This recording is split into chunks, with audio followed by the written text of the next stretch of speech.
जय हिंद दोस्तों। आज हम लोग पुनः उपस्थित हुए हैं अपने लूसेंट सीरीज को आगे बढ़ाने के लिए। तो लगभग 1 या 2 दिन इसमें गैपिंग हुआ। गैपिंग होने का सबसे मुख्य कारण यह है या फिर यह हुआ था कि हम लोग जो अभी तुरंत बिहार पुलिस का जो एग्जाम डेट आ गया था, इसे हम लोग एडजस्ट कर रहे थे। बिहार पुलिस का सीरीज भी हम लोग शुरू कर दिए हैं। तो उसमें से आप लोग देख रहे थे कि बिहार पुलिस का हम लोग इस जगह पे लूसेंट सीरीज को हम लोग टाइम पे मैनेज नहीं कर पा रहे थे, टाइम एडजस्ट नहीं हो रहा था, इसीलिए हम लोग जो है कि थोड़ा 1-2 दिन गैपिंग हुआ। लेकिन उसके जगह आप लोग को बिहार पुलिस का उस समय आपको सेट मिल गया, तो आप लोग उसे आराम से रिकॉर्ड कर सकते हैं। लेकिन हम लोग का जो अनवरत चल रहा था लूसेंट सीरीज, उसको भी हम लोग जो है कि चालू रख रहे हैं। और एक और चीज, करंट अफेयर्स भी हम लोग चालू किए हुए हैं। तो करंट अफेयर्स का जो आपको दिन में मिल जाता है, आप लोग को लगभग 10 बजे के आसपास दिन में देखिएगा। आपको फिर से बता देते हैं, रात में सिलेबस हम अपना पूरा बता देते हैं। रात में आपको 10 बजे तक मिल जाएगा, आप लोग को जो है कि 9 से 10 के बीच में मिल जाएगा आप लोग को जो है कि बिहार पुलिस का, ठीक है। उसके बाद सुबह में याद रखिएगा, सुबह में जो है कि आप लोग को 7 बजे मिल जाएगा आप लोग को लूसेंट सीरीज। उसके बाद आप लोग को अगर हम बात करते हैं जो है कि आपका करंट अफेयर्स का, तो सुबह में ही 10 बजे याद रखिएगा आपको जो है कि करंट अफेयर्स का मिल जाएगा। अब हम जो है कि यहाँ पर मेरा चौथा नंबर जो आपका वीडियो बनेगा वो साइंस का वीडियो रहेगा, स्पेशल साइंस, जिसमें कि आपको एलपी टेक्नीशियन का रहेगा। तो एलपी टेक्नीशियन के लिए हम लोग टाइम को एडजस्ट कर रहे हैं। फिलहाल हम लोग थोड़ा बहुत साइंस जो है वह हम लोग जो है कि लूसेंट सीरीज में ना करके बिहार पुलिस के सीरीज में ही थोड़ा बहुत अभी हम कर रहे हैं, नॉर्मल साइंस को देख रहे हैं। लेकिन जो एलपी टेक्नीशियन का जो लेवल रहेगा, क्योंकि हमारे पास बहुत सारे छात्र के जो है कि आपका कमेंट आ रहा था कि एलपी टेक्नीशियन का, तो एलपी टेक्नीशियन का भी हम लोग शुरू कर देंगे। उसी तरह से चलेगा, जितना हम लोग डिटेल में पढ़ रहे थे उस तरह भी हम लोग पढ़ेंगे। लेकिन इसका भी समय हम बता देंगे, एडजस्ट कर देंगे। लेकिन फिलहाल आपको ये तीनों को लेकर चलना है। और साइंस हल्का फल्का आपको जो है कि या फिर जो कंटेंट रहेगा साइंस का, वो बिहार पुलिस में ही अभी इंक्लूड करके चला रहे हैं। और जैसे ही हम समय एडजस्ट कर लेंगे, ये एलपी टेक्नीशियन का अलग से हम कर देंगे, क्योंकि इसका भी एग्जाम डेट नहीं आया है। आपका बिहार पुलिस का एग्जाम डेट आया है, इसीलिए जो है कि आपको डेली लगभग 40 से 50 मिनट का यह सेशन रहता है। आपको रात में 10 बजते मिल जाएगा, तो आराम से आप इसको कवर करने का प्रयास कीजिएगा। तो चलिए बिना कोई देरी के हुए आज के सेशन को हम लोग शुरुआत कर रहे हैं लूसेंट सीरीज का। और जो भी बिहार पुलिस का तैयारी कर रहे हैं, जितना हम वीडियो डालते हैं अपने चैनल पर डेली, आप लोग सब वीडियो देखने का प्रयास कीजिए। और यह गारंटी मानिए आपका रिजल्ट होगा, आपका रिजल्ट होगा। और आप लोग पॉजिटिव होकर आप तैयारी कीजिए, और जहां भी सेट लगाते होंगे आप सेट प्रैक्टिस कीजिए। आपका नंबर धीरे धीरे इंक्रीज होगा और आराम से आपका सिलेक्शन की ओर आगे बढ़ जाएगा। तो चलिए आज के इस लूसेंट सीरीज को हम लोग पुनः शुरुआत कर रहे हैं। तो आज हम लोग जो देखने वाले हैं, हम लोग बौद्ध धर्म को देखने वाले हैं। आज का जो टॉपिक रहेगा, और यह वीडियो उतना ज्यादा लंबा नहीं बनाएंगे, लगभग 30 से 40 मिनट का वीडियो रहेगा। उसी में हम लोग एक टॉपिक को डेली लूसेंट का क्लियर करने का प्रयास करेंगे। यानी एक दिन हम लोग हिस्ट्री करेंगे एक टॉपिक, एक दिन फिर हम करेंगे पॉलिटी का एक टॉपिक। इस तरह से जब पॉलिटी और हिस्ट्री खत्म हो जाएगा, तो फिर हम ज्योग्राफी को, उसके बाद फिर आपको जो है कि ज्योग्राफी, उसके बाद फिर इकोनॉमिक्स, ये दोनों सब्जेक्ट को लेकर चलेंगे। तो आसानी से आप बिहार दरोगा और सचिवालय या फिर इंटर लेवल का जो आपका बिहार एसएससी है, या एनटीपीसी का आगे वैकेंसी आने वाली है, तो उसमें आप आराम से अपना वर्चस्व लहरा सकते हैं। तो चलिए आज के सेशन को हम शुरू करते हैं। तो सबसे पहले आज का मोटिवेशनल क्वाइट, आज का मोटिवेशनल क्वाइट आप लोग देखने का प्रयास कीजिएगा कि किसी की सलाह से रास्ते जरूर मिलते हैं, किसी की सलाह से रास्ते जरूर मिलते हैं, लेकिन मंजिल तो खुद की मेहनत से ही मिलती है। अब आपको यहां पर समझना चाहिए कि आपको हम बार बार बताते हैं कि हम आपको जो पढ़ा रहे हैं, आपके पास हम तो कंटेंट तो दे रहे हैं, आप सुन भी रहे हैं, लेकिन आप कितना पचा रहे हैं या कितना अपने माइंड में उस चीज को आप एब्जॉर्ब कर पा रहे हैं, ये आप पे निर्भर करेगा। क्योंकि आपको ही एग्जाम में बैठना है, आपको ही सिलेक्शन लेना है, और आपको ही आगे जिंदगी में एक नया जिंदगी जी के आप जो है कि आराम से अपना परिवार का नाम रोशन कर सकते हैं। इसीलिए हम आपको रास्ता जरूर दिखाएंगे, बोलेंगे कि इस रास्ते से होकर जाओ, जाइए, आपको कहीं कोई दिक्कत नहीं मिलेगा और आराम से आप अपना टारगेट को हासिल कर सकते हैं। लेकिन आपको खुद का मेहनत करना पड़ेगा। इसीलिए आप लोग को हम एक स्टूडेंट के रूप में, हमको पता है बच्चा कहां दिक्कत होता है, आपको उस हिसाब से हम माइंड में बात को सेट करवाते हैं। बस भले अभी हम आपको व्हाइट बोर्ड पे और जो है कितना छोटे चैनल में पढ़ा रहे हैं, लेकिन इस ये जो कंटेंट का आपको लेवल मिलता है, यह लेवल आपको हाई फाई कोचिंग से टक्कर देने लायक मिलता है। आपको हकीकत यही है, जो आपको बड़े बड़े कोचिंग में पढ़ के आए होंगे और यह सेशन देखते होंगे तो उनको लग रहा होगा कि यह बात बिल्कुल सही है, क्योंकि हाथ में कलम लेके रखते हैं, आपको हम बताते हैं जो आपको हकीकत बात बताते हैं। आपको अगर बिहार सचिवालय में नौकरी करना है, आप लगातार बनकर रहिए और देखिएगा जीके जीएस में आपका दबदबा अन्य विद्यार्थी की तुलना में अधिक रहेगा। तो चलिए बिना कोई समय गवाए हुए आज के सेशन को हम लोग शुरू करते हैं। आज के सेशन को हम लोग शुरू करते हैं जो कि आपका बौद्ध धर्म को देखने के वाले हैं। तो बौद्ध धर्म से संबंधित जितना भी क्वेश्चन आएगा आप लोग याद रखिएगा, ग्रुप डी से लेके आपका बीपीएससी प्रीलिम्स तक आपका आसानी से कवर हो जाएगा। इस बीच में चाहे जितना भी वनडे एग्जाम आएगा आप हवा में उस क्वेश्चन को उड़ा दीजिएगा। तो चलिए आज के सेशन को हम शुरू करते हैं बौद्ध धर्म को। तो बौद्ध धर्म में से हम लोग शुरू करते हैं बौद्ध धर्म। तो आपको पता है कि बौद्ध धर्म जो है, बौद्ध धर्म का जो स्थापना किया गया है वो गौतम बुद्ध के द्वारा। बौद्ध धर्म का स्थापना गौतम बुद्ध के द्वारा किया गया है। और गौतम बुद्ध में जो बुद्ध का शाब्दिक अर्थ होता है वह होता है ज्ञान। क्या होता है? ज्ञान। बुद्ध का जो शाब्दिक अर्थ होता है वह होता है ज्ञान, या इसी को हम लोग बोल सकते हैं प्रकाशमान। क्या बोल सकते हैं? प्रकाशमान। क्या बोल सकते हैं? प्रकाशमान। या इसी को हम लोग बोल सकते हैं जागृत। क्या बोल सकते हैं? जागृत। तो समझिएगा, बौद्ध धर्म में बुद्ध का जो शाब्दिक अर्थ होता है ज्ञान या प्रकाशमान या जागृत। इसका मतलब कह सकते हैं कि गौतम बुद्ध जो बुद्ध कहलाया वह तभी बुद्ध कहलाया जब उसको ज्ञान की प्राप्ति हुआ। इसका मतलब बता सकते हैं कि बुद्ध हम तभी कहे जब उसको ज्ञान की प्राप्ति हुआ, यानी अपने आप में वो प्रकाशमय हुआ या जागृत हुआ या फिर उसको ज्ञान की प्राप्ति हुआ। समझ में आ गया?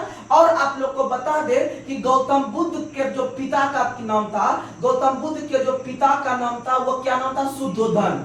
गौतम बुद्ध के पिता का नाम शुद्धोधन था और शुद्धोधन का संबंध था साक्यगण से। किससे था? साक्यगण से। साक्यगण, जैसे आप लोग को महावीर बताए थे, महावीर का संबंध था क्षत्रिय कुल से, उसी तरह से शाक्य कुल से संबंध रखते हैं गौतम बुद्ध या फिर शुद्धोधन। इनके पिता थे शुद्धोधन, लेकिन इनके जो माता थे, आपके गौतम बुद्ध के जो माता थे, तो गौतम बुद्ध के माता का क्या नाम था? तो माया देवी नाम था। क्या नाम था? माया देवी नाम था। और माया देवी जो थे ये शाक्य कुल के नहीं थे, ये थे आपके किस कुल के? तो याद रखिएगा आपका कोल्य कुल के। किस कुल के? कोल्य कुल के थे, या फिर कोल्य वंश से संबंध रखते थे। कोल्य वंश से संबंध रखते थे मायावती। अच्छा क्वेश्चन याद रखिएगा। गौतम बुद्ध के पिता का संबंध था साक्यगण से, लेकिन गौतम बुद्ध के माता का नाम था कोल्य वंश से। किस वंश से? कोल्य वंश से था। बहुत अच्छा क्वेश्चन था। और गौतम बुद्ध का जो जन्म हुआ था, आप लोग को पता है कि गौतम बुद्ध का जो जन्म हुआ था वो हुआ था 563 ईसा पूर्व में। 563 ईसा पूर्व में जन्म हुआ था, जैसा कि आप लोग को पता है। और इनके जन्म के 7वें दिन ही, इनके जन्म के 7वें दिन ही माया देवी का क्या हो गया? निधन हो गया। क्या हो गया? निधन। तब इनका याद रखिएगा, इनके मौसी के द्वारा जो है कि इनका लालन पालन किया गया या इसको बड़ा किया गया, जिसका नाम क्या था? गौतमी। क्या नाम था? गौतमी। जैसा कि आप लोग को ये सब चीज आप लोग पढ़े होंगे तो आप लोग आराम से जो है कि याद रख सकते हैं। उसके बाद और अगला क्वेश्चन आप लोग को हम धीरे धीरे जो गौतम बुद्ध के जीवन से संबंधित क्वेश्चन बताते हैं, यानी इनके जीवन चरित्र से संबंधित हम इसको प्रकाशमय करते हैं। तो समझिएगा, गौतम बुद्ध का जन्म 563 ईसा पूर्व में हुआ था। और गौतम बुद्ध का जो जन्म स्थान है, गौतम बुद्ध का जन्म स्थान जो है वो लुम्बिनी में है। कहां में है? लुम्बिनी में। लुम्बिनी में है गौतम बुद्ध का जन्म स्थान। लुम्बिनी नामक जगह जो है नेपाल में स्थित है। कहां में स्थित है? नेपाल में स्थित है। उसके बाद अगर बात करते हैं कि गौतम बुद्ध के बचपन का क्या नाम था, तो गौतम बुद्ध के बचपन का नाम सिद्धार्थ था। क्या नाम था? सिद्धार्थ था। याद रखने का प्रयास कीजिएगा। और अगला क्वेश्चन अगर बात करते हैं, और सिद्धार्थ जो था वह आपका जो है कि आपका किससे संबंधित था? तो यह भी आपका साक्यगण से था। उसके बाद अगर बात करते हैं कि गौतम बुद्ध के माता का नाम, पिता का नाम बता चुके हैं, और इसका लालन पोषण किसने किया है? तो यह गौतमी ने किया है, यह भी बता चुके हैं। अगला क्वेश्चन, गौतम बुद्ध के पत्नी का क्या नाम था? यशोधरा। क्या नाम था? यशोधरा। गौतम बुद्ध के पत्नी का नाम था यशोधरा। और यशोधरा का जो अन्य नाम था, यशोधरा का अन्य नाम था, याद रखिएगा क्या? तो गोपा। गोपा नाम था। या इसी को हम लोग बिंबा के नाम से जानते हैं, या इसी को नाम से हम भद्रकच्छा के नाम से जानते हैं। भद्रकच्छा। तो ये सब नाम था यशोधरा का, इनके पत्नी का नाम, ये अन्य नाम हो गया। उसके बाद अगर बात करते हैं कि इनके पुत्र का क्या नाम था, इनके पुत्र का नाम राहुल था। क्या नाम था? राहुल था। उसके बाद अगर बात करते हैं कि इनके घोड़े का क्या नाम था, तो गौतम बुद्ध के घोड़े का नाम था कंथर। क्या नाम था? कंथर। उसके बाद गौतम बुद्ध के जो है कि सारथी का क्या नाम था, तो गौतम बुद्ध के सारथी का नाम था चन्ना। क्या नाम था? चन्ना। गौतम बुद्ध के सारथी का नाम था चन्ना और गौतम बुद्ध के घोड़े का नाम था कंथर। क्या नाम था? कंथर। उसके बाद बात करते हैं कि गौतम बुद्ध का मृत्यु कब हुआ है, तो गौतम बुद्ध का मृत्यु हुआ है 483 ईस्वी पूर्व। 483 ईस्वी पूर्व, आप लोग याद रखिएगा। और याद रखिएगा इसकी राजधानी, इसका निधन कहां हुआ था, इसका निधन कुशीनगर में हुआ था। कहां हुआ था? कुशीनगर। और कुशीनगर जो है यह उत्तर प्रदेश में स्थित है। कहां में स्थित है? उत्तर प्रदेश में। तो ये सब हो गया इनके बारे में बेसिक जानकारी, लेकिन इसके बारे में बहुत सारा डिटेल आप लोग को हम धीरे धीरे देने का प्रयास करेंगे, तो आप लोग याद रखने का प्रयास कीजिएगा। तो चलिए हम लोग गौतम बुद्ध के बारे में आगे का जानकारी प्राप्त करने का प्रयास करते हैं। तो आप लोग को बता दे कि गौतम बुद्ध जो थे यह सिर्फ 16 वर्ष की अवस्था में, याद रखेगा, यह सिर्फ 16 वर्ष की अवस्था में गृह त्याग किया था। क्या क्या था? गृह त्याग। 16 वर्ष की अवस्था में गृह त्याग किया था। और इस 16 वर्ष की अवस्था में गृह त्याग किया था, गृह त्याग को क्या कहा गया बौद्ध धर्म में, तो याद रखिएगा गृह त्याग को क्या कहा गया, तो आप लोग को पता है कि गृह त्याग को जो कहा गया, एक होता है आपका गृह त्याग, एक होता है जब वो पहला उपदेश दिया था, और एक होता है जब उनका निधन हुआ था। तो ये तीनों क्वेश्चन आप लोग को हम इधर लिख देते हैं अभी पर ही, आप ऐसे करके ब्रैकेट में घेर के आप नोट कर लीजिएगा। आपको यहीं पर अभी बता देते हैं, क्योंकि आगे फिर जो है कि मौका ना मिले तो आप लोग याद रख लीजिएगा। तो जिस दिन गृह त्याग किया था उसे क्या कहा गया था, तो याद रखिएगा उसे क्या कहा गया था, तो आप लोग को पता है, एक हो गया गृह त्याग, और उसके बाद फिर जब वो जो है कि जब उनको ज्ञान की प्राप्ति होगा, जब उसको ज्ञान की प्राप्ति होके जब वो पहला उपदेश देने लगेगा। क्या देने लगेगा? पहला उपदेश। उसके बाद आपको बताते हैं जब वो जो है कि मृत्यु हो जाएगा उनका, तो मृत्यु को कहा जाता है महापरिनिर्वाण। महापरिनिर्वाण हो गया आपका जो है कि मृत्यु को। तो याद रखिएगा कि मृत्यु को महापरिनिर्वाण, निर्वाण का मतलब होता है मृत्यु प्राप्त हो गया। और पहला जो उन्होंने ज्ञान या जो उपदेश दिया था, उसको क्या उपदेश देने के बाद आदमी में परिवर्तन आया। क्या आया? परिवर्तन। तो याद रखिएगा धर्म चक्र परिवर्तन कहा गया। धर्म चक्र परिवर्तन कहा गया। धर्म चक्र परिवर्तन कहा गया किसको? तो प्रथम उपदेश को। और गृह त्याग को क्या कहा गया? तो याद रखिएगा गृह त्याग को कहा गया महाभिनिष्क्रमण। ये आप नोट करके रख लीजिएगा, तीनों एग्जाम में आता है क्वेश्चन। अब आइए हम बात करते हैं धीरे धीरे उनके जो है कि आगे का डिटेल क्या हुआ। तो गौतम बुद्ध ने 16 वर्ष की अवस्था में गृह त्याग किया और आगे चलकर 16 वर्ष की अवस्था में शादी किया। क्या किया? शादी। 16 वर्ष की अवस्था में शादी किया, और शादी जो किया हुआ किस नाम के व्यक्ति से, तो आपको पता है कि इन्होंने शादी जो किया था यशोधरा नाम के व्यक्ति से। आप लोग को पहले भी हम बता चुके हैं कि पत्नी का नाम यशोधरा था। यशोधरा से शादी किया, और यशोधरा से जो है कि एक उनको पुत्र की प्राप्ति हुआ, और उसके पुत्र का नाम था राहुल। क्या नाम था? राहुल। गौतम बुद्ध के पत्नी का नाम यशोधरा और उनके पुत्र का नाम था राहुल, याद रखिएगा। और आगे चलकर जो है कि गौतम बुद्ध जो है कि 29 वर्ष की अवस्था में उन्होंने गृह को त्याग किया, और गृह को त्याग करके वह जो है कि साधु महात्मा का वेश धारण करके वह जो है कि जंगल चले गए, और जंगल चल के वह जो है कि 6 वर्ष की कठिन तपस्या किया। कितना वर्ष का? 6 वर्ष का कठिन तपस्या करके उनको लगभग 35 वर्ष की अवस्था में ज्ञान का प्राप्ति हुआ। 35 वर्ष की अवस्था में ज्ञान की प्राप्ति हुआ। आप लोग याद रखने का प्रयास कीजिएगा। 16 साल के एज में उसका शादी हुआ, 29 साल में वो घर को त्याग किया, और 6 साल तक उसको कठिन तपस्या करना पड़ा। तो टोटल उसको 35 साल के एज में ज्ञान का प्राप्ति हो गया। आप लोग याद रखिएगा। उसके बाद अगर बात करते हैं कि जब उसको ज्ञान की प्राप्ति हुआ, मतलब जब वह घर से निकला था, तो वह चार तरह के व्यक्ति को देखा था। कितने तरह के व्यक्ति को? 4 तरह के व्यक्ति को देखा था। 4 तरह में से पहला याद रखिएगा एक वृद्ध व्यक्ति देखा था, यानी बूढ़ा व्यक्ति। दूसरा याद रखिएगा एक बीमार व्यक्ति देखा था। उसके बाद तीसरा याद रखिएगा एक आपका मृत व्यक्ति देखा था। और चौथा याद रखिएगा एक सन्यासी देखा था, सन्यासी। और सन्यासी को जो देखा था वह कौन से मुद्रा में? तो वह हंसते हुए देखा था, यानी प्रसन्न मुद्रा में। किस मुद्रा में? प्रसन्न मुद्रा में देखा था सन्यासी को। आप लोग याद रखने का प्रयास कीजिएगा। उसके बाद आगे बढ़ते हैं, और अभी का जो आपको कंटेंट बताने का हम प्रयास कर रहे हैं, यह बहुत ही फेमस कंटेंट है किसी भी एग्जाम के लिए। बुद्ध के जीवन से संबंधित प्रतीक चिन्ह पूछता है कि इनके जन्म का प्रतीक चिन्ह क्या था, इनके मृत्यु का प्रतीक चिन्ह क्या था, तो वो सब आपको हम रिकॉल करवा देते हैं। तो याद रखिएगा गौतम बुद्ध के जन्म का प्रतीक चिन्ह क्या था, तो याद रखिएगा कमल और साण था। कमल और साण, कमल और स्वर्ण था गौतम बुद्ध के जन्म का। वहीं याद रखिएगा गृह त्याग, गृह त्याग यानी घोड़ा पे बैठ के गृह त्याग किया था। किस पे बैठ के? घोड़ा पे बैठ के, यानी कि गृह त्याग का प्रतीक चिन्ह घोड़ा है और जन्म का साण है, जन्म का साण है और साथ में कमल याद रखिएगा। उसके बाद गौतम बुद्ध के ज्ञान का प्रतीक चिन्ह क्या है? तो इनको ज्ञान का प्राप्ति जो हुआ था पीपल वृक्ष के नीचे। किसके नीचे हुआ था? पीपल वृक्ष के नीचे हुआ था। और इसी को हम लोग कभी कभी जब ज्ञान की प्राप्ति हो गया तो इनको बोधि वृक्ष भी कह देते हैं। क्या कह देते हैं? बोधि वृक्ष भी कह देते हैं। जो इसका कि आप लोग को पता होगा कि आगे चलकर इसको जो है कि आपका विभिन्न प्रकार के शासक ने इनको कटवाने का भी प्रयास किया था, जैसा कि आप लोग पढ़िएगा आगे चल के।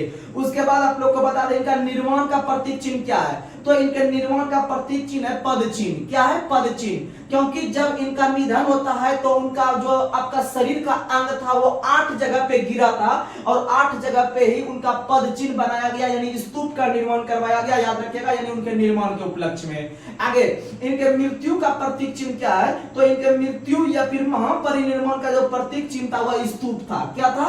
स्तूप था। याद रखिएगा, जैसे सांची का स्तूप मध्य प्रदेश में है और शांति स्तूप जो है वो आप लोग को पता है शांति स्तूप राजगीर बिहार में है। तो ये सब क्वेश्चन आप लोग याद रखने का प्रयास कीजिएगा। तो चलिए हम लोग धीरे धीरे आगे बढ़ते हैं। तो आपको कुछ कहानी के माध्यम से समझा देते हैं कि सिद्धार्थ ने 29 वर्ष की अवस्था में सांस्कृतिक समस्याओं से जूझ कर यह व्यथित होकर गृह त्याग किया। इसको बौद्ध धर्म में महाभिनिष्क्रमण कहा गया। और याद रखिएगा कि जब बुद्ध सर्वप्रथम घर से निकले थे तो निकलने के बाद वह कौन से बगान में जाकर रुके थे गृह त्याग करने के बाद? तो याद रखिएगा वह रुके थे कहां पर जाकर? तो अनुपी नाम का जो आपका अनुपी नाम का जो एक आम का बगीचा था, अनुपी नाम का जो एक आम का बगीचा था, यहां पर ही जाके वो रुका था। आप लोग याद रखिएगा। क्वेश्चन पूछेगा कि गौतम बुद्ध गृह त्याग करने के बाद सबसे पहले कहां पर जाकर रुके थे? तो अनुपी नाम का आम का बगीचा में, अनुपी नाम के आम के बगीचा में रुका था। आप लोग याद रखिएगा। और याद रखिएगा कि यह जो आपका अनुपी नाम का बगीचा था यह वैशाली के आसपास का क्षेत्र था। कहां के आसपास का? वैशाली। समझिएगा, आगे बढ़ते हैं धीरे धीरे।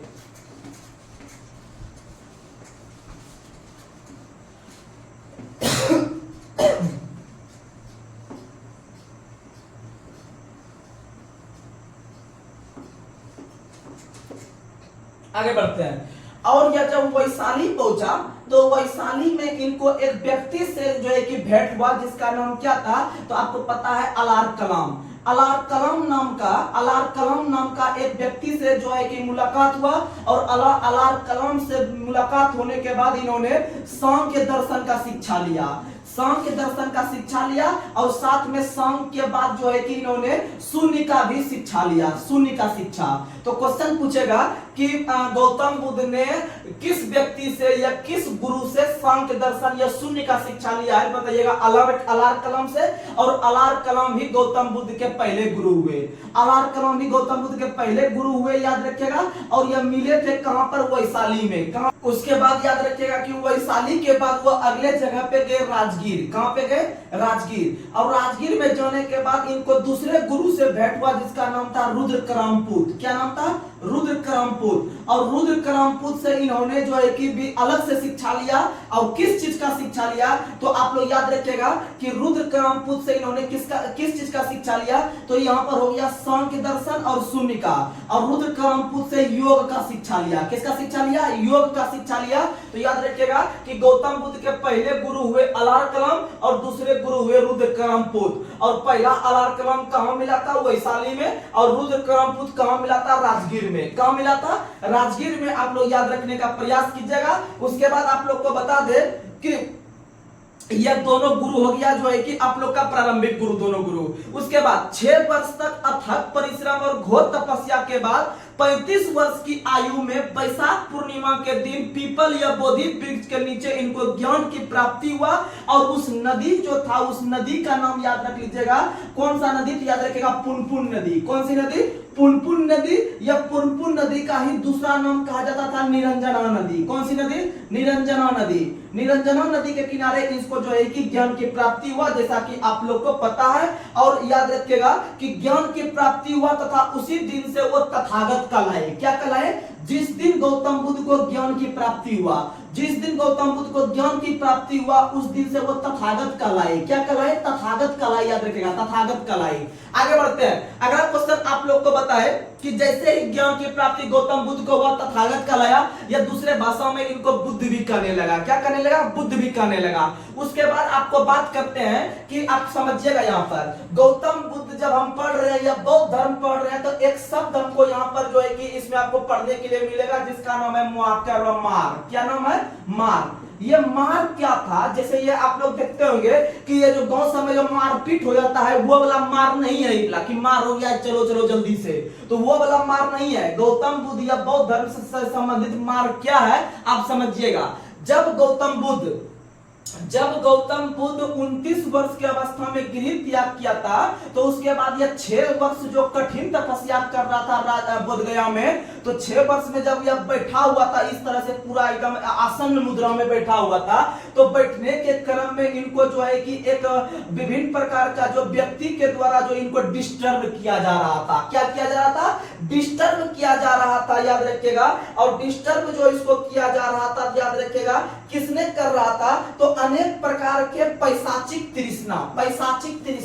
पैशाचिक तृष्णा का मतलब होता है अनेक प्रकार से भूत प्रेत या जो भी आप बोल सकते हैं, इनको डराया धमकाया जा रहा था या फिर इनको डिस्टर्ब किया जा रहा था, लेकिन यह इस सब का एक भी बात नहीं सुना। और यह जो इनको डराया धमकाया जा रहा है उसी को मार कहा गया। क्या कहा गया? मार कहा गया। याद रखने का प्रयास कीजिएगा। तो क्वेश्चन पूछेगा कि मार जो था शब्द वह कौन से धर्म से है? तो वह बौद्ध धर्म से है। किस धर्म से है? बौद्ध धर्म से है। याद रखने का प्रयास कीजिएगा। और यह क्या था आप किसी को बता सकते हैं, आप किसी को बता सकते हैं कि जब गौतम बुद्ध ज्ञान के प्राप्ति में लीन था 6 वर्ष तक, तो उसी बीच में जो उनको अटैक किया जा रहा था, उनको डिस्टर्ब किया जा रहा था हर एक तरीका से, वो क्या कहलाया? वो जो कर रहा था वो पैशाचिक तृष्णा के तहत। तृष्णा का मतलब हो गया आप उससे जो है कि आप मतलब कह सकते हैं कि उससे आप डिस्टर्ब कर रहे हैं, यानी उसे आप घृणा कर रहे हैं, तो उस शब्द को मार कहा गया। क्या कहा गया? मार। आगे बढ़ते हैं। अगला क्वेश्चन आप लोग को बताना है कि जैसे ही गौतम बुद्ध को ज्ञान की प्राप्ति हुआ तो ज्ञान जब उन्होंने पहला उपदेश देने लगा तो उसे धर्म चक्र परिवर्तन कहा गया। क्या कहा गया? धर्म चक्र परिवर्तन कहा गया। और धर्म चक्र परिवर्तन में से आप लोग को बता दे कि इसमें से उरुवेला नाम का एक जगह है। उरुवेला नाम से जगह पे यहाँ पर जो है कि इनको 5 गो सन्यासी मिला। 5 सन्यासी मिला जो है कि उरुवेला के पास गौतम बुद्ध को, और यह उत्तर प्रदेश का इलाका था। तो याद रखिएगा कि धर्म चक्र परिवर्तन का मतलब होता है पहला उपदेश। क्या होता है? पहला उपदेश। यानी गौतम बुद्ध को जब ज्ञान का प्राप्ति हुआ, जब वह उपदेश देने के लिए निकला, तो वह आपको पता है कि उनको बोधगया में ज्ञान की प्राप्ति हुआ था। और बोधगया से जब वह निकला तो निकलने के बाद वह सारनाथ पहुंचा। कहां पहुंचा? सारनाथ उत्तर प्रदेश में वर्तमान में भी है और उस समय भी था। तो याद रखिएगा ये जो सारनाथ है, यह सारनाथ में उत्तर प्रदेश में ही उनको 5 ब्राह्मण मिला। कितने ब्राह्मण मिला? 5 ब्राह्मण मिला। और 5 ब्राह्मण में से आप लोग को बता दे कि 5 ब्राह्मण को ही अपना पहला उपदेश दिया, या 5 ब्राह्मण को ही अपना पहला उपदेश दिया। और दे रहा है कहां पर? सारनाथ में। तो यहां से पहला क्वेश्चन याद रखिएगा कि गौतम बुद्ध ने अपना पहला उपदेश कहां दिया था? सारनाथ को। या यह क्वेश्चन सब जानता है, लेकिन आपको थोड़ा सा एक्स्ट्रा फैक्ट रखना है कि वहां पर दिया था किसको? तो 5 ब्राह्मण को। किसको दिया था? 5 ब्राह्मण को दिया था। याद रखिएगा। अगला क्वेश्चन पहुंचना आपको बताते हैं कि जब बुद्ध राजगीर पहुंचा। कहां पहुंचा? राजगीर पहुंचा। तो राजगीर पहुंचने पे वहां के उस समय शासक थे बिंबिसार। कौन थे? बिंबिसार शासक थे। और बिंबिसार को जब ज्ञान का जो है कि इनको बांटा या फिर इनको जब उपदेश दिया, तो इन्होंने याद रखिएगा एक बिहार दान में दे दिया। इसका नाम है वेणुवन बिहार। ये बिहार शब्द जो है, ये बिहार शब्द होता है बौद्ध भिक्षुओं को रहने वाला स्थान। यानी बौद्ध धर्म का प्रचार प्रसार करने वाला जो व्यक्ति होता है उसको भिक्षु वगैरह कहा जाता है। तो उनको जो रहने का स्थान होता है उसी को विहार कहा जाता है। तो वेणुवन विहार जो गिफ्ट किया था गौतम बुद्ध के लिए, वह बिंबिसार ने किया था। किसने किया था? बिंबिसार ने किया था। आप लोग याद रखिएगा। उसके बाद आप लोग को बता दे, उसके बाद आपको जो है कि ज्ञान प्राप्ति के 8वें वर्ष, ज्ञान प्राप्ति के 8वें वर्ष के बाद जो है कि वह वैशाली पहुंचा। कहां पहुंचा? वैशाली। और वैशाली में लिच्छवी के द्वारा, वैशाली में लिच्छवी के द्वारा जो है कि इसको कुटाग्रशाला नामक जो है कि विहार दान में दिया गया।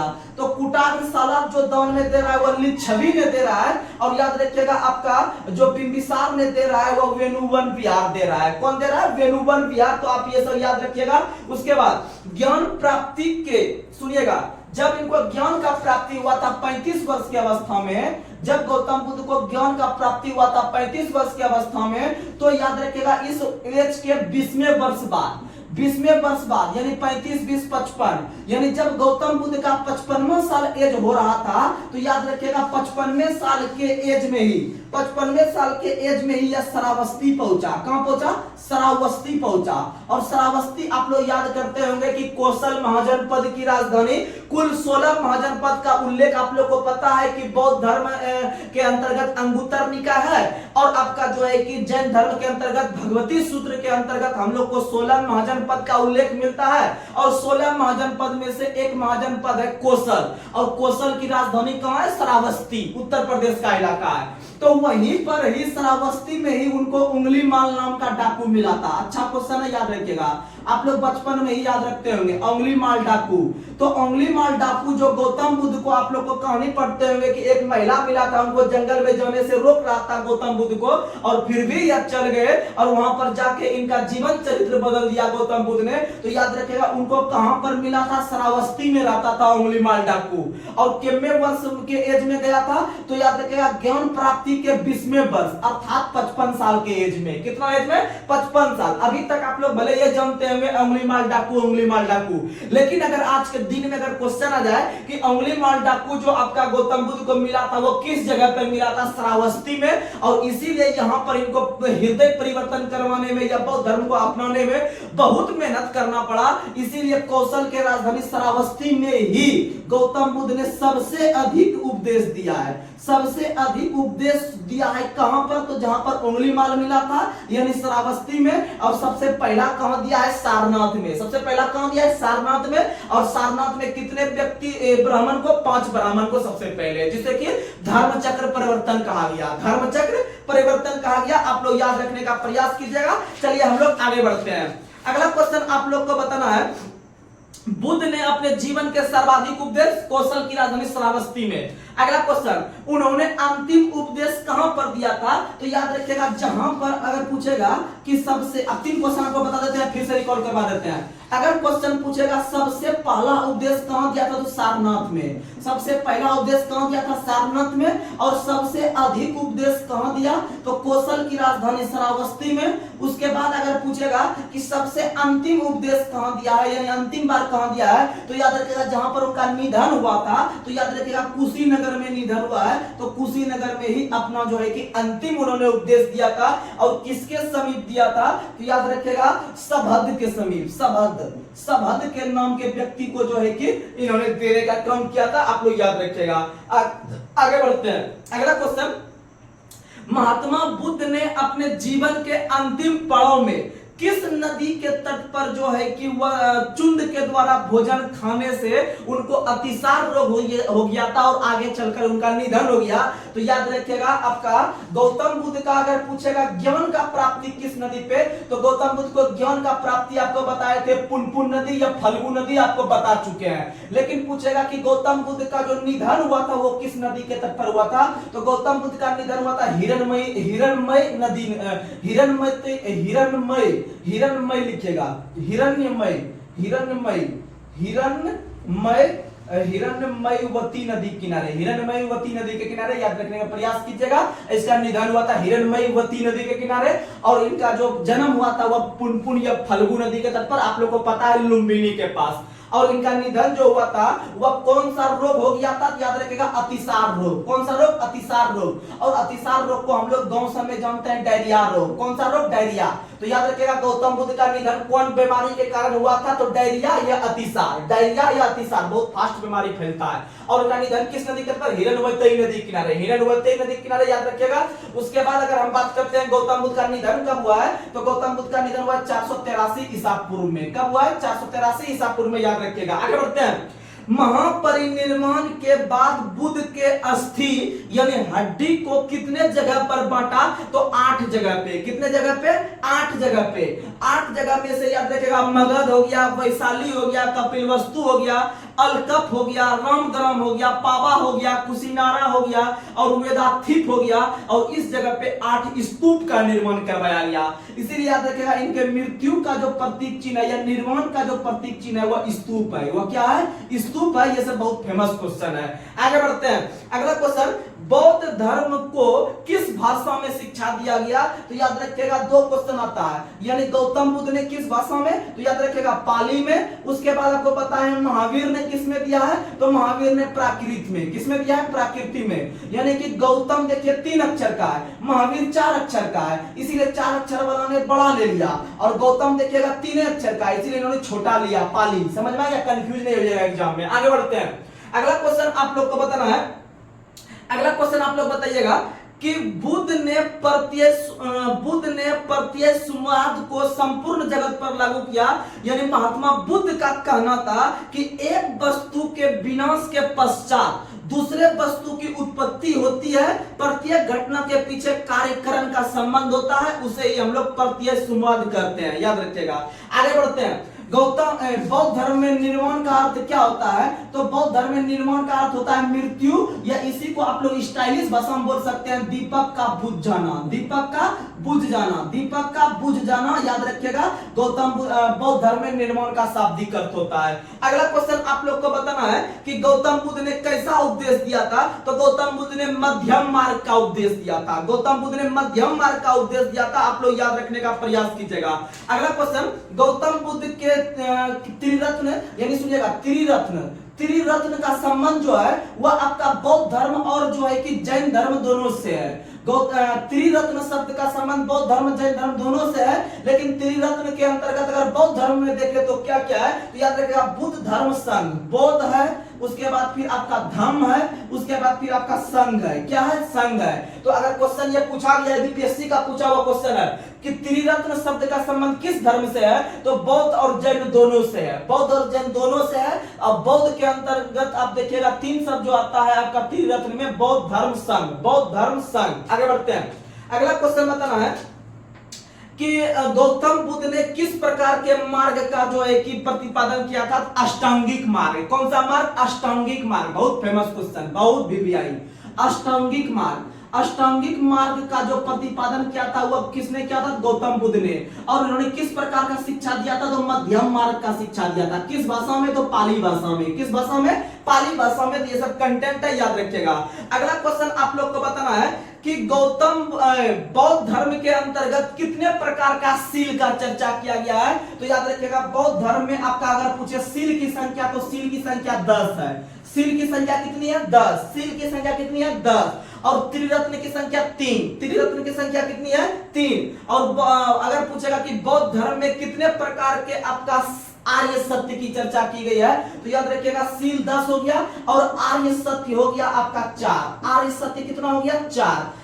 गौतम बुद्ध या बौद्ध धर्म में आर्य सत्य की संख्या 4 है, सील की संख्या 10 है और त्रिरत्न की संख्या 3 है। त्रिरत्न की संख्या 3 है। आगे बढ़ते हैं। और 4 आर्य सत्य जो है, एक आपका दुख है, एक दुख समुदाय है, एक दुख निरोध है और एक दुख प्रतिपदा है। आगे बढ़ते हैं। अगला क्वेश्चन और याद रखिएगा, ये जो आपका 10 सील है, सुनिएगा, ये जो 10 सील है 10 सील में इसको 5-5 सील में बांटा गया है। ये जो पहला 5 सील है ये किसके लिए है? तो पहला 5 सील है गृहस्थ जीवन व्यतीत करता है। जो गृहस्थ जीवन व्यतीत करके बौद्ध धर्म का प्रचार प्रसार कर रहा है उसके लिए पहला 5 सील की चर्चा है। और अंतिम जो 5 सील है वह जो है कि बाहर रह के भिक्षु के रूप में घूम घूम के जो प्रचार कर रहा है उसके लिए 5 सील। समझ में आ गया? टोटल 10 सील का चर्चा किया गया है। तो चलिए हम लोग धीरे धीरे आगे बढ़ते हैं, तो आप लोग याद रखने का प्रयास कीजिएगा।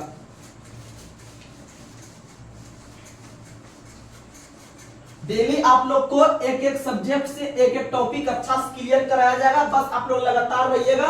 और जब एग्जाम डेट बिहार एसएससी वगैरह या एसआई का आ जाएगा तो आप लोग को डेली हम मिक्सअप सिर्फ लूसेंट से ही चलाएंगे, 1 घंटा एकदम गर्दा उड़ा के आप लोग का आराम से कवर हो जाएगा सब चीज टोटल। आप टेंशन नहीं लीजिए, फिलहाल आपको हम एक एक टॉपिक करके क्लियर करवाएंगे सब चीज, जिससे कि आपको याद रहे। और बार बार आप संडे को जो है कि आप लोग पीछे का वीडियो रिकॉल कर सकते हैं, आपको ज्यादा याद रहेगा। तो चलिए आप बस, मेरा यह मकसद है, अब मेरे अनुसार चलिए, आपका क्वेश्चन ही बनना है, एग्जाम में क्वेश्चन बनेगा, आप टेंशन नहीं लीजिए, आप हड़बड़ाइए नहीं, बस भरोसा कीजिए अपने भाई पे, आपको सिलेक्शन पक्का होगा। चलिए हम लोग आगे बढ़ते हैं। अगला क्वेश्चन आप लोग को बताना है। अगला क्वेश्चन बताइएगा कि बौद्ध धर्म में शामिल होने को क्या कहा गया? अगर कोई व्यक्ति, सुनिएगा, अगर कोई व्यक्ति बौद्ध धर्म में शामिल होने का कोशिश कर रहा है, अगर कोई व्यक्ति बौद्ध धर्म में शामिल होने का कोशिश कर रहा है तो सबसे पहले उसका उम्र सीमा 15 वर्ष होना चाहिए। अगर इससे कम है तो आप नहीं जा सकते हैं। तो बौद्ध धर्म में शामिल होने के लिए कम से कम उम्र सीमा कितना है? 15 वर्ष। और याद रखिएगा बौद्ध धर्म में शामिल होने की प्रक्रिया को क्या कहा गया? तो उपसंपदा कहा गया। क्या कहा गया? उपसंपदा। बौद्ध धर्म में शामिल होने को उपसंपदा कहा गया, याद रखिएगा। और कम से कम कितना साल होना चाहिए? 15 साल। कितना साल? 15 साल याद रखने का प्रयास कीजिएगा। और संघ की सदस्यता लेने वाले को पहले सरमन का दर्जा मिलता था। अब मान लीजिए जिसका 15 साल एज हुआ तो जैसे शामिल होइएगा तो आपको सबसे पहले स्टेप में आपको सरमन के नाम से जानेगा। किस नाम से जानेगा? सरमन के नाम से जानेगा। और जब आप थोड़ा सा मैच्योर हो जाइएगा, थोड़ा सा अपने से डिसीजन लेने लगेगा, तब जाके आपको डेवलप होके तब आपको भिक्षु का दर्जा दिया जाएगा। किसका दर्जा दिया जाएगा? भिक्षु का। तो क्वेश्चन यहाँ पर यह बनता है कि गौतम बुद्ध में बौद्ध धर्म में शामिल होने के लिए न्यूनतम आयु सीमा 15 साल। उसके बाद बौद्ध धर्म में शामिल होने को क्या कहा जाता है? उपसंपदा। और बौद्ध धर्म में शामिल होने वाले पहले स्टेज के व्यक्ति को क्या कहा जाता है? सरमन। और बाद में जाके उसको क्या कहा जाता है? भिक्षु। क्या कहा जाता है? भिक्षु।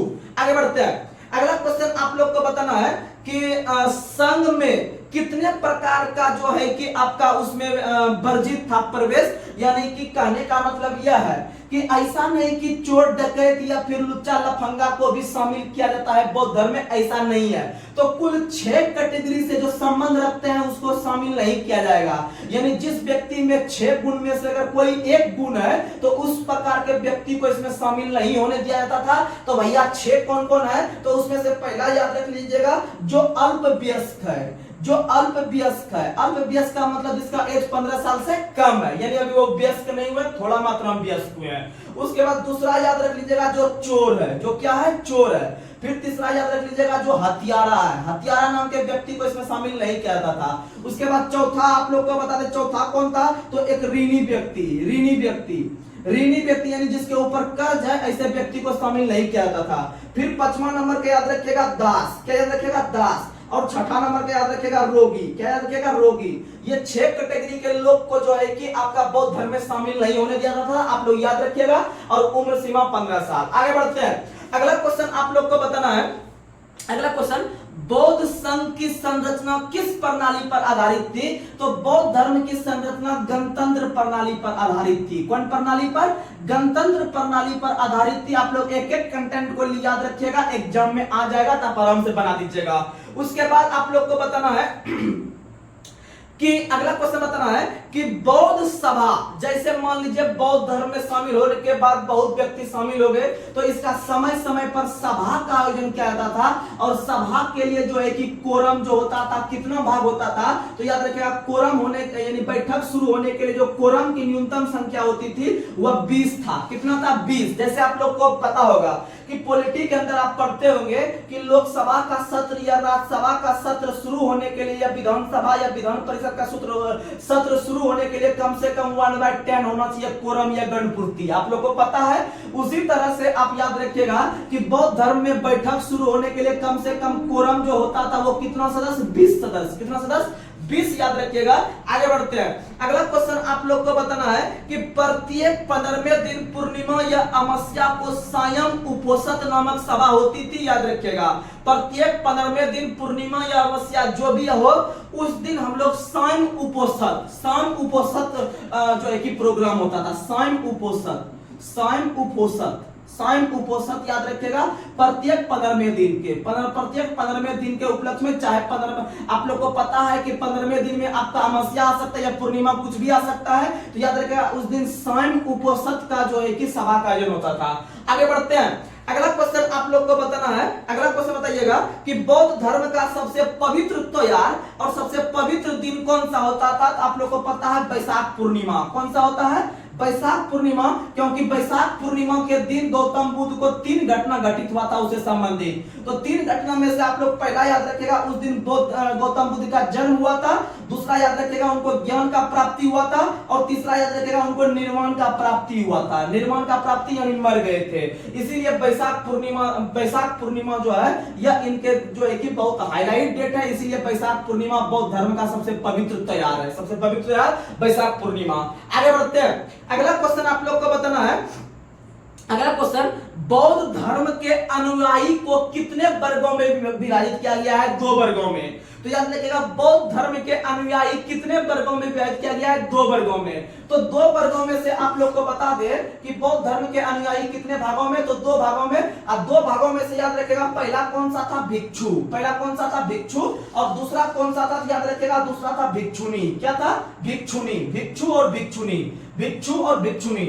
और भिक्षु जो कहते थे वह जो है कि गृहस्थ जीवन व्यतीत जो करता था, गृहस्थ जीवन जो है कि आपका रहते हुए या फिर आपका बाहर निकल के घूमता था, उसको जो है कि भिक्षु भिक्षुनी यानी हो गया। एक आपका मेल सीधा समझिए, एक फीमेल समझिए। एक मेल एक फीमेल याद रखने का प्रयास कीजिएगा।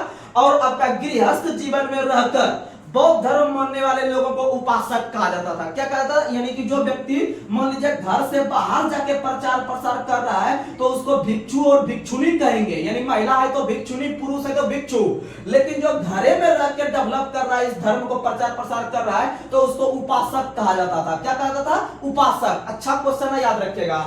आगे बढ़ते हैं। अगला क्वेश्चन आप लोग को बताना है कि बौद्ध धर्म में स्तूप का शाब्दिक अर्थ क्या होता है। तो स्तूप आप लोग को पता है कि 8 जगह उनका शरीर गिरा था और 8वां जगह स्तूप का निर्माण किया गया। और स्तूप का शाब्दिक अर्थ जो होता है वह होता है किसी वस्तु का ढेर। किसी वस्तु का ढेर, किसी वस्तु का ढेर। ढेर का मतलब होता है मर जाना। किसी वस्तु का ढेर, याद रखिएगा। आगे बढ़ते हैं। अगला क्वेश्चन आप लोग को बताना है कि महात्मा गौतम बुद्ध के स्तूप को मुख्यतः कितने भागों में बांटा गया है। तो ऐसे टोटल 8 जगह निर्माण किया गया है, लेकिन स्तूप को जो बांटा गया है वो 4 तरह के स्तूप। कितने तरह के, 4 तरह के। लेकिन भले इनको क्या जगह निर्माण करवाया गया है, तो 8 जगह निर्माण करवाया गया है, लेकिन उनके प्रकृति की जो आपका तरीका था वो 4 तरीका, यानी स्तूप 4 प्रकार के होते थे।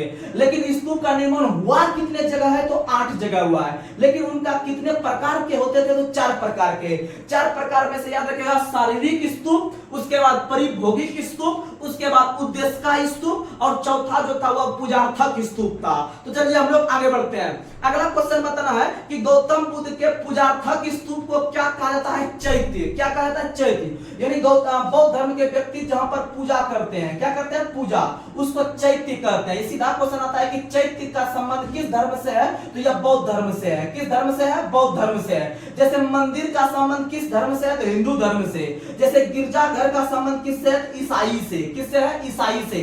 जैसे आप लोग को पता है मस्जिद का संबंध किससे है, तो इस्लाम धर्म या मुस्लिम धर्म से है, जैसा आप लोग को पता है। आगे बढ़ते हैं। अगला क्वेश्चन आप लोग को बताना है।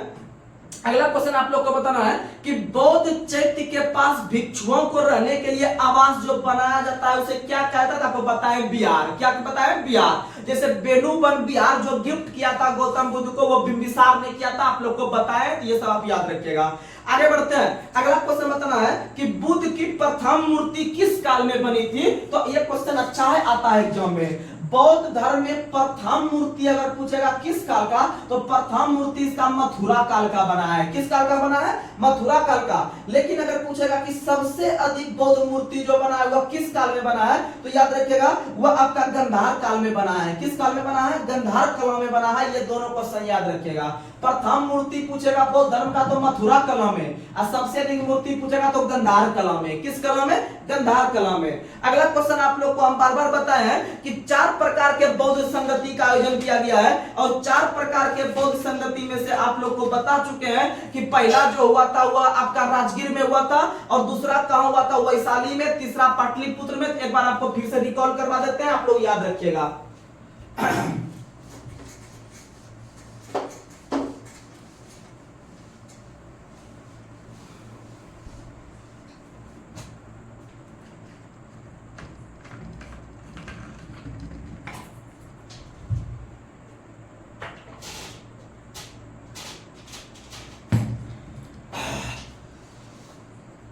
तो सुनिएगा, एक बार आपको रिकॉल करवा देते हैं, आराम से आप सुनने का प्रयास कीजिएगा।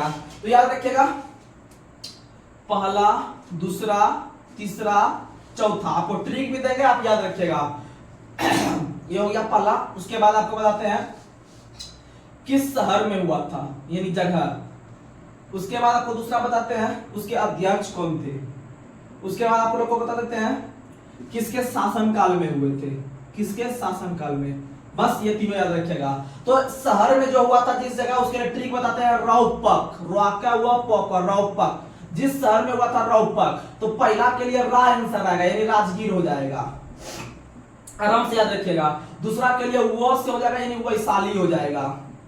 उसके बाद तीसरा में आपका प हो जाएगा, पाटलिपुत्र हो जाएगा। और चौथा जो हो जाएगा क से हो जाएगा कुंडलवन। क्या हो जाएगा? कुंडलवन, याद रखिएगा, कुंडलवन। और कुंडलवन जो है वह जम्मू कश्मीर में है, जो कंफ्यूज कर रहे हैं उनके लिए बता दिए। उसके बाद जो अध्यक्ष याद रखिएगा और शासनकाल, तो आप लोग जो है कि इसके लिए भी ट्रिक देते हैं और इसके लिए भी ट्रिक देंगे, आप टेंशन नहीं लीजिएगा। तो आप लोग को हम बता देते हैं सबसे पहले शासनकाल। तो याद रखिएगा शासनकाल में आपको बता देते हैं अकाअक। अकाअक, अकाअक, अकाअक हो गया शासनकाल के लिए। तो इसमें से आपको हम ऐसे कर देते हैं और ज्यादा माइंड आपका क्लियर हो जाएगा। तो अकाअक में पहला जो आएगा वो ओ से होगा, और ओ से याद रखिएगा अजात शत्रु। अजात शत्रु से शुरू करना है, अजात शत्रु। उसके बाद कोआके से कालाशोक, कालाशोक। उसके बाद फिर ओ से अशोक, ओ से अशोक। फिर आपका लास्ट में आ गया क। आप क से मार देंगे कनिष्क। क्या मार देंगे? कनिष्क, यानी चौथी बौद्ध संगति कनिष्क काल में। आप इस तरह याद रख सकते हैं। उसके बाद फिर आपको जो है कि यहाँ पर अध्यक्ष याद रखना है, और अध्यक्ष जो होगा उसमें से पहला आप लोग को बता दे, याद रखिएगा मांस मोह, यानी आपको ट्रिक को बताए थे मांस। मांस जो है वह मोह माया है। वह क्या है? मोह माया है, मोह माया है। यानी कि मांस जो है वह मोह माया है। मांस क्या है? वह मोह माया है। यानी कि मांस खाने के बाद आदमी को लगता है अब नहीं खाएंगे, क्योंकि ये एक प्रकार का मोह माया है। खाने के बाद लगता है अरे यार बेकार खा गए, और नहीं खाते लगता है कि खाने का मन। यानी मांस जो है एक प्रकार का मोह माया है। यानी कि अध्यक्ष में याद रखिएगा मांस, यानी ये जगह पहला, ये जगह दूसरा, ये जगह तीसरा, ये जगह चौथा। काम में आपका बन गया मांस मोमा, मांस मोह। इधर आपका शहर हो गया रौपक, अध्यक्ष आपका शासनकाल हो गया अकाअक। आराम से सेट कर दीजिएगा। तो पहला जो आएगा मोआक्या से आंसर आएगा, तो मोआक्या से हो जाएगा महाकश्यप। पहला हो गया महाकश्यप। उसके बाद जो होगा वो 100 से होगा, और 100 से याद रखिएगा सवाकामी। क्या याद रखिएगा? सवाकामी। उसके बाद जो आएगा मोके से, तो मोके क्या हो जाएगा? तो मोगली पुत्तिस याद रखिएगा। उसके बाद लास्ट में आएगा ओ से याद रखिएगा आपका अश्वघोष। क्या याद रखिएगा? अश्वघोष। और इसी को अश्वघोष नहीं रहेगा तो वह सुमित्र रहेगा। क्या रहेगा? वह सुमित्र याद रखिएगा। आप लोग का क्लियर हो गया। आराम से आप लोग इसको 1-2 बार रिकॉल कर सकते हैं, आपका सब याद हो जाएगा। यानी कि आपका जब आप ये ट्रिक याद रखिएगा तो आपका दिमाग धीरे धीरे काम करेगा कि इसमें ओ को ऐसे करके कीजिएगा तो ऑप्शन मिलेगा, आप मार दीजिएगा। तो अकाअक हो गया शासनकाल, अध्यक्ष हो गया आपका जो है कि मांस मोह हो गया, और शहर हो गया आपका रौपक। शहर क्या हो गया?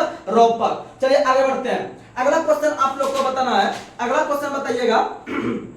अगला क्वेश्चन बताना है कि त्रिपिटक का संबंध किस धर्म से है। तो त्रिपिटक का संबंध बौद्ध धर्म से है, और 1000 बार बता चुके हैं। त्रिपिटक में 3 प्रकार का पुस्तक आता है, आप लोग को बार बार रिकॉल करवा देते हैं। त्रिपिटक फिर से करवा देते हैं। त्रिपिटक, त्रिपिटक का संबंध सबसे पहले बौद्ध धर्म से है और त्रि का मतलब होता है तीन, इसका मतलब तीन गो पुस्तक इसमें छुपा हुआ है। देख लेते हैं तीन पुस्तक कौन कौन है। तो तीन पुस्तक में से पहला याद रखिएगा विनय पिटक, विनय पिटक। और विनय पिटक का जो रचयिता है वह उपाली किया है। विनय पिटक का जो रचना किया है वह उपाली किया है, उपाली नाम के व्यक्ति ने। वहीं उसके बाद याद रखिएगा सूत पिटक, सूत पिटक, सूत पिटक और सूत, सूत पिटक यानी सूत, सूतने में पूरा आनंद आता है, सोने में पूरा आनंद आता है, इसलिए सूत पिटक का रचना आनंद ने किया है। किसने किया है? आनंद ने। किसने किया है? आनंद ने। याद रखने का प्रयास कीजिएगा। और आनंद के ही कहने पर सुनिएगा, क्वेश्चन बता देते हैं। आनंद नाम का जो चेला था गौतम बुद्ध का, इनके ही कहने पर बौद्ध धर्म में स्त्री को पहली बार एंट्री मिला। यानी पहले सिर्फ पुरुष घुसता था बौद्ध धर्म के प्रचार प्रसार करने के लिए, यानी उसके शामिल होता था उसके ग्रुप में। लेकिन आनंद नाम के व्यक्ति ने बोला कि लड़की लोग को भी शामिल कर दीजिए, तब और आनंद आएगा, तब हम लोग जाके सूतेंगे। क्या करेंगे? सूतेंगे। यानी सूत पिटक का रचना आनंद ने किया है और आनंद के कहने पर ही लड़की को एंट्री जो है कि बौद्ध धर्म में मिला है और उसका एज कम से कम 15 साल। कितना साल? 15 साल आप लोग को बता चुके हैं। उसके बाद एक और पिटक भैया कौन है? तो एक हो गया विनय पिटक, सूत पिटक। उसके बाद आपका कौन हो गया? तो याद रखिएगा अभिधम पिटक, अभिधम पिटक, अभिधम पिटक। और अभिधम पिटक का रचना क्या है? मोगलीपुत्तिस ने। किसने किया है? मोगलीपुत्तिस ने। याद रखिएगा, आप लोग को बता चुके हैं ये सब, तो आप याद रखिएगा। चलिए आगे बढ़ते हैं। अगला क्वेश्चन आप लोग को बताना है कि बुद्ध के पूर्व जन्म की कहानी जो लिखा गया है किस पुस्तक में? जातक में। किसमें लिखा गया है? जातक में। याद रखिएगा। और जातक भी जो लिखा गया है वह पाली भाषा में। किस भाषा में? पाली भाषा में, क्योंकि बौद्ध धर्म ने जो शिक्षा दिया है वह पाली में दिया है और महावीर ने जो शिक्षा दिया है जैन धर्म का, वह पता है आप लोग को किसमें दिया है? याद रखिएगा, वह दिया है प्राकृत भाषा में। किस भाषा में? प्राकृत। क्योंकि बौद्ध जो लिखिएगा वह 2 अक्षर का होता है, तो इसके साथ छोटा ले लेना है, और महावीर थोड़ा सा बड़ा होता है, इसके साथ 3 अक्षर वाला प्राकृत सटा देना है। समझ में आ गया? आगे बढ़ते हैं। अगला क्वेश्चन आप लोग को बताना है, अगला क्वेश्चन बताइएगा। अगला क्वेश्चन आप लोग को बताना है कि गौतम बुद्ध की विभिन्न प्रकार का मुद्रा है। कभी कभी वो जो है कि सो जाते थे, यानी ज्ञान प्राप्ति करने के संदर्भ में, कभी कभी वो बैठे रहते थे। तो उसमें से आप लोग को बता दे कि कौन से मुद्रा में बुद्ध के अंगूठे के स्पर्श से चक्र का निर्माण और हथेली से सीने का स्पर्श और ज्ञान मुद्रा को प्रदर्शित करता है। याद रखिएगा, यह आपका ज्ञान मुद्रा को किससे करता है? ज्ञान मुद्रा को। याद रखिएगा। आगे बढ़ते हैं। ये इंपॉर्टेंट नहीं है लेकिन आपको बता दिए। यानी ज्ञान मुद्रा में बुद्ध के अंगूठा से चक्र का निर्माण हुआ है और हथेली से सीने का निर्माण हुआ है। आगे बढ़ते हैं। अगला क्वेश्चन आप लोग को बताना है। अगला क्वेश्चन बताइएगा कि जो बुद्ध के वैसे अनुयायी जो परिवार के साथ रहकर जो है कि बौद्ध धर्म का प्रचार प्रसार करते थे, उसे क्या कहा जाता था? उसे उपासक कहा जाता था। सुनिएगा, आपको बार बार बता चुके हैं, फिर से बता देते हैं। बौद्ध धर्म में व्यक्ति 2 प्रकार से शामिल होते थे। वो 2 प्रकार में से पहला प्रकार जो था वह जो है कि उपासक था। और उपासक जो उसी तरह के व्यक्ति को कहते हैं जो बोलता है कि हम घरे में रहेंगे और यहीं से प्रचार प्रसार करेंगे, उसको उपासक कहता है। और जो व्यक्ति उस ग्रुप में शामिल होता है और देश के अन्य या फिर विदेश में भी घूम घूम के प्रचार प्रसार करता है, उसको भिक्षु के रूप में जाना जाता है। किस रूप में जाना जाता है? भिक्षु के रूप में। यानी घर में रहने वाले प्रचारक को उपासक और बाहर में घूम घूम के त्याग को करके जो प्रचार प्रसार करने वाले को भिक्षु। क्या कहता है? भिक्षु। आगे बढ़ते हैं। अगला क्वेश्चन आप लोग को बताना है। अगला क्वेश्चन आप लोग बताइएगा कि बौद्ध धर्म और जैन धर्म में आप लोग को बता दे समानता और असमानता क्या था, क्योंकि क्वेश्चन आता है। और इसके बाद हम लास्ट करेंगे इस टॉपिक को जो है कि समझा के, तो समझिएगा इसको 2 मिनट के अंदर। समानता और असमानता क्या था? तो सबसे पहले हम बात कर लेते हैं कि जो आपका जो है बौद्ध धर्म और जैन धर्म, इन दोनों के बीच हम समानता पे डिस्कस कर लेते हैं। यानी दोनों में इक्वलिटी क्या था, यानी दोनों में किस प्रकार का नियम था जो कि समान नियम देखने के लिए मिला हमको, तो समझिएगा उसमें से।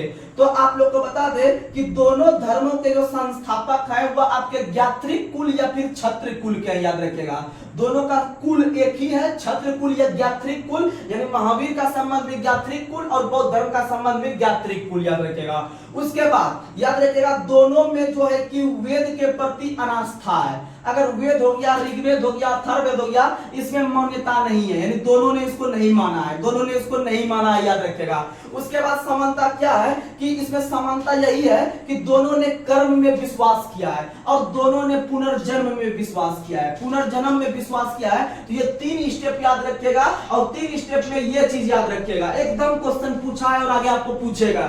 ये दोनों क्वेश्चन थोड़ा हाई लेवल का हो गया, लेकिन ये क्वेश्चन एग्जाम में पूछा है, आपको भी पूछेगा कि बौद्ध धर्म और जैन धर्म में सबसे मुख्य समानता क्या था। तो दोनों ने कर्म में विश्वास करता था, भैया जैसा कर्म कीजिएगा वैसा फल मिलेगा, और फिर जो है कि अगर आप अच्छा कर्म कीजिएगा तो आपको फिर से मानव में जन्म मिलेगा। तो ये दोनों था आपका समानता। दोनों क्या था? समानता। अब जस्ट हम देख लेते हैं दोनों में असमानता क्या है कि एक व्यक्ति उधर कहेगा इस बार तो एक व्यक्ति इधर कहेगा इस बार। तो याद रखिएगा बौद्ध धर्म और जैन धर्म में दोनों में असमानता देख लेते हैं। तो दोनों में असमानता क्या है? तो दोनों में असमानता में से पहला आप लोग को बता दे कि पहला आप लोग को पहले माइंड में दे चुके हैं कि बौद्ध धर्म जो अपना प्रचार प्रसार किया है वह पाली भाषा में किया है और जैन धर्म जो किया है वह प्राकृत भाषा में। आपको पहले ही बता चुके, जैन मतलब महावीर, महावीर मतलब प्राकृत और बौद्ध मतलब पाली। समझ में आ गया? उसके बाद आपको दूसरा याद रखना है, आप लोग को दूसरा याद रखना है कि बौद्ध निर्माण इसी जीवन में संभव मानते हैं, जबकि जैन शरीर से मुक्ति के पश्चात इसे संभव मानते हैं। कहने का मतलब है कि बौद्ध धर्म में जब आप मर जाइएगा तो इसमें निर्माण की प्राप्ति संभव है, निर्माण की प्राप्ति संभव है, लेकिन इसमें आपको जो है कि मुक्ति के बाद आपका संभव नहीं है, मुक्ति के बाद संभव नहीं है, याद रखिएगा। उसके बाद आप लोग को बता देते हैं कि बुद्ध ने जाति प्रथा का कठोर निंदा किया है। बुद्ध ने जाति प्रथा का कठोर निंदा किया है, यानी जाति का बाद का यहाँ पर निंदा किया गया है, लेकिन यहाँ पर जाति का प्रचार प्रसार किया गया है। याद रखिएगा, इतना ज्यादा इंपॉर्टेंट नहीं है, लेकिन आपको समानता वाला पूछेगा, समानता वाला आपको याद रखिएगा, उसी से आपका हाई लेवल तक एग्जाम कवर हो जाएगा। तो चलिए आज के सेशन को हम यहीं पर समाप्त करने का प्रयास करते हैं। अगले सेशन में फिर हम लोग मिलेंगे, आपको पॉलिटी के एक जबरदस्त सेशन डीपीएसपी को लेकर मिलेंगे। तो आप लोग अधिक से अधिक मेहनत कीजिए और आपको लूसेंट सीरीज हमेशा चलते रहेगा, क्योंकि ये लूसेंट एक ऐसा पुस्तक है, क्योंकि आपको एक्स्ट्रा फैक्ट यहाँ पर कंटेंट दिए हैं, बस आप लगातार बनकर रहिएगा और लूसेंट हवा में उड़ जाएगा, उसके में एक भी कंटेंट नहीं बचेगा। बस आप लगातार रह के मेरे साथ मेहनत कीजिएगा। तब तक के लिए जय हिंद, जय भारत।